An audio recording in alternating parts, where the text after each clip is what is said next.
राजस्थान में क्या योगी आदित्यनाथ पार्ट 2 हो सकता है? क्या योगी आदित्यनाथ के चेले बाबा बालकनाथ को यूपी के पड़ोसी राज्य राजस्थान का मुख्यमंत्री बनाया जा सकता है? खबरें लगातार छप रही हैं कि नतीजे आने के बाद बाबा बालकनाथ को प्रधानमंत्री नरेंद्र मोदी ने खास तौर से दिल्ली बुलाया। कुछ लोग कह रहे हैं कि अलवर से सांसद बाबा बालकनाथ को जब अलवर की तिजारा विधानसभा सीट से उम्मीदवार घोषित किया गया था, तभी ये तय हो गया था कि राजस्थान के अगले मुख्यमंत्री बाबा बन सकते हैं। बाबा बालकनाथ मुख्यमंत्री होंगे या उप मुख्यमंत्री होंगे, ये तो सिर्फ पीएम मोदी और अमित शाह ही जानते हैं। लेकिन बाबा चर्चा में है। गुरु योगी आदित्यनाथ के बाद चेले बाबा बालकनाथ भी क्या राजस्थान के मुख्यमंत्री बनेंगे? बाबा गोरखनाथ का नाथ संप्रदाय की गोरख पीठ या गद्दी के जिस तरह से महंत है योगी आदित्यनाथ, उसी तरह रोहतक पीठ के गद्दी या महंत बाबा बालकनाथ है। उनके गुरु बाबा चांदनाथ की मौत के बाद योगी आदित्यनाथ के कहने पर ही रोहतक पीठ का महंत बनाया गया था।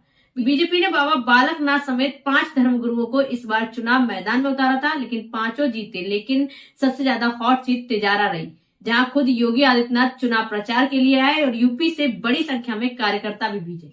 पूरे राजस्थान में बीजेपी को ध्रुवीकरण नीति को फैलाने और कामयाब बनाने में बाबा बालकनाथ के बयानों की बड़ी भूमिका रही है। अगर बीजेपी आलाकमान ने इस नीति को लोकसभा चुनाव में भी विस्तार करने का फैसला किया, तो बाबा बालकनाथ मुख्यमंत्री के रूप में चौंकाने वाला नाम हो सकते हैं। बाबा बालकनाथ का कितना असर होगा? मोदी जी की डबल इंजन की बातें करते रहे हैं। कहा जा रहा है कि बाबा बालकनाथ को राजस्थान की कमान सौंपी गई तो उसका डबल फायदा मिल सकता है। ये भी कहा जा रहा है कि बाबा बालकनाथ को मुख्यमंत्री बनाया गया तो हरियाणा में भी बीजेपी चुनावी लाभ उठा सकती है, जहां के रोहतक में नाथ संप्रदाय के 150 से ज्यादा शिक्षण संस्थान है। इंजीनियरिंग से लेकर मेडिकल कॉलेज तक। वैसे भी बीजेपी हरियाणा में गैर जाट समुदाय एक करने में लगी है। ऐसे में साधन संपन्न यादव जाति के बाबा बालकनाथ सटीक बैठते हैं। क्या बाबा बालकनाथ ओबीसी कार्ड भी खेल सकते हैं? ये सवाल बहुत बड़ा है। बाबा बालकनाथ यादव है, यानी ओबीसी है। कांग्रेस ओबीसी कार्ड की सियासत कर रही है। मोदी जी ओबीसी की जातीय जनगणना के मुद्दे को गंभीरता से ले रहे हैं। मोदी हिंदुत्व में ओबीसी का कार्ड की काट देख रहे हैं। ऐसे में क्या बाबा बालकनाथ को मुख्यमंत्री बनाकर हिंदुत्व के साथ साथ ओबीसी कार्ड भी खेला जा सकता है? ये अपने आप में दिलचस्प सवाल है। बाबा बालकनाथ के गुरु चांदनाथ तो स्नातक थे, लेकिन बाबा बालकनाथ 12वीं पास है। पहली बार 2019 में वह अलवर के सांसद बने। यह उनका पहला चुनाव था, यानी वह राजनीति में कोरे हैं। सरकार चलाने या मंत्रालय संभालने का कोई अनुभव नहीं। प्रशासनिक अधिकारियों से कैसे काम लिया जाता है, इस मामले में भी वे कोरे हैं।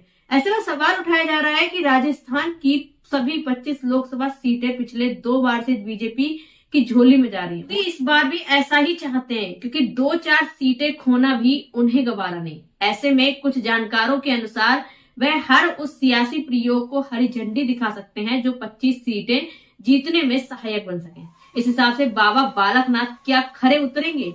वैसे भी सियासी गलियारों में चर्चा है कि बीजेपी आला कमान योगी आदित्यनाथ की सियासी रूप से समेटना चाहता है और इसीलिए गुरु के साथ चेले को भी बढ़ावा देने की सोच सकता है। ऐसे में सवाल उठता है कि क्या योगी आदित्यनाथ को ये कबूल होगा कि कुछ कहना है कि यूपी में संघ के कहने पर योगी आदित्यनाथ मुख्यमंत्री बनाया गया था, राजस्थान में भी संघ बाबा नाथ का क्या नाम आगे बढ़ रहा है। विधानसभा चुनाव में बीजेपी की जीत ने संघ की खास भूमिका रही। संघ के कहने पर 3 अन्य धर्मगुरुओं समेत करीब 50 से ज्यादा उम्मीदवारों को टिकट दिया गया था। लेकिन बाबा बालकनाथ वसुंधरा राजे पर भी भारी पड़ते नजर आ रहे हैं। जानकारों का कहना है कि अगर मोदी लोकसभा चुनावों की चिंता कर रहे हैं, तो ऐसे में वसुंधरा राजे की दावेदारी को नकार कर बाबा को गद्दी सौंपना भारी पड़ सकता है। इसके अलावा दलित कानून मंत्री अर्जुन राम मेघवाल भी रेस में। कुछ लोगों का ये भी कहना है कि आपसी खींचतान के बीच लोकसभा अध्यक्ष ओम बिरला का नंबर भी लग सकता है, जो सबको साथ लेकर चलने की नीति में यकीन रखते हैं। कुल मिलाकर ये देखना दिलचस्प होगा कि क्या बीजेपी में बाबा का युग विस्तार लेगा। और सबसे बड़ी बात यह है कि बाबा बालकनाथ का नाम सबसे आगे चल रहा है। उनके पास अनुभव ज्यादा नहीं, लेकिन ये कहा जा रहा है कि राजनीति में जब योगी आदित्यनाथ आए थे तब उनके पास भी अनुभव नहीं था। लेकिन जिस तरह से योगी आदित्यनाथ ने उत्तर प्रदेश की गद्दी को बहुत अच्छे ढंग से संभाला है, उसी तरह से कहा जा रहा है कि बाबा बालकनाथ योगी आदित्यनाथ के नेतृत्व में ही राजस्थान की गद्दी को संभाल सकते हैं। और अब ये चर्चाएं बहुत तेज हो गई हैं कि बाबा बालकनाथ ही राजस्थान के अगले मुख्यमंत्री हो सकते हैं और रेस में उनका नाम सबसे ऊपर है। आप हमारे साथ जुड़े रहिए, हम आपको पल पल की अपडेट और ऐसी ही खास खबरें देते रहेंगे। मेरा नाम है स्तुति पाठक। अगर आपको ये खबर अच्छी लगी हो तो मेरे चैनल को सब्सक्राइब जरूर कीजिए।